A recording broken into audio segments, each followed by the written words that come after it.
நாமக்கல்லில் நடந்த தேமுதிக பொதுக்கூட்டத்தில் பிரேமலதா விஜயகாந்த் அவர்கள் பல்வேறு விஷயங்கள் குறித்து பேசியிருக்காங்க. குறிப்பாக நடிகர்கள் விவகாரம் சம்மந்தமாக சில கருத்துக்களை தெரிவிச்சிருக்காங்க.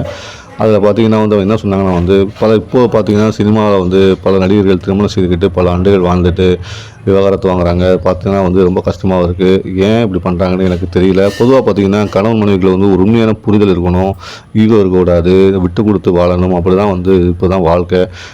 நான் அப்படி இப்படி இருந்தால் வாழ்க்கை சரியாக இருக்காது. இப்போ நாங்கள் விஜயகாந்த் வாழ்ந்த வாழ்க்கையை பார்த்திங்கன்னா பல விஷயங்களுக்கு உதாரணமாக இருக்கும். அந்த அளவுக்கு நாங்கள் வாழ்ந்தோம். கேப்டன் தான் என்னுடைய எல்லாமே. எனக்கு எல்லாமே கேப்டனாக தான் இருந்தார். அவர் தான் என்னை இயக்குனார். இந்த பொது வாழ்க்கையை கொண்டு வந்தவரும் அவர் தான். எனக்கு பல விஷயங்கள் கற்றுக் கொடுத்தவரும் அவர் தான். தன்னம்பிக்கை கற்றுக் கொடுத்தவரும் அவர் தான். எனக்குன்னு எந்த ஒரு சுய விருப்பமும் கிடையாது. அவர் என்ன விரும்புகிறாரோ அதுதான் என்னுடைய விருப்பமாக இருந்துச்சு. கடைசி வரைக்கும் அவர் என்ன சொன்னாரோ அதுதான் கேட்டு நான் நடந்தேன். அதுதான் எங்களுடைய இல்லற வாழ்க்கைக்கு ஒரு சாதனையாக இருந்ததுன்னே சொல்லுவேன். அது என்னால் மறக்க முடியாது. இன்றும் அவர் என்னோட வாழ்ந்துகிட்டு இருக்காரு, என்னை வழிநடத்திட்டு இருக்காருன்னே சொல்லுவேன். 1990ஆம் ஆண்டு ஜனவரி 30ஆம் தேதி தாலி கட்டின மறு நிமிடமே என் வாழ்க்கையை நான் கேப்டனுக்காக அர்ப்பணிச்சிட்டேன்.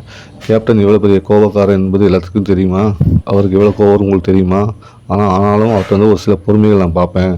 அவரை அறியாமல் ஒரு பேட்டியில் கேப்டன் சொல்லியிருக்க என்ன சொன்னார்னு பார்த்தீங்கன்னா, என்னுடைய மனைவி நிழல் சக்தி, நிஜ சக்தி. அவர் என்னுடைய மனைவி மட்டுமில்லை, என் தாய் என்று சொல்லியிருக்கிறார். அந்த பேட்டியை இப்பவும் போட்டு நான் பார்த்த உடனே எனக்கு கண்ணீர் வரும். அந்த அளவுக்கு அவர் அந்த பேட்டியில் பேசியிருப்பார். 2 நாள் இல்லை, எல்லா நாளுமே அவருக்கு நான் ஊட்டி விட்டுருக்கேன். கடைசி காலங்களில் அவர் உடல்நிலை சரியில்லாத போதும் கூட நான் அருகில் இருந்து கவனித்திருக்கிறேன். இதெல்லாம் ஏன் சொல்கிறேன்னா, புரிதல் இருக்கணும். ஒரு விஷயத்தில் புரிதல் இருந்தால் தான் அந்த குடும்பங்கள் இயங்குங்கிறதுக்கு நான் உதாரணமாக சொல்கிறேன். நடிகர்கள் இதை புரிஞ்சுக்கிட்டு விவகாரத்து பிரச்சனைகளை தீர்வு காணணும்.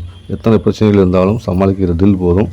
இளைஞர்கள், பெண்கள், மாணவிகள் என்னுடைய இது அட்வைஸாக எடுத்துக்கணும்னு நான் நம்புகிறேன் அப்படின்னு அவங்க பேசியிருக்காங்க.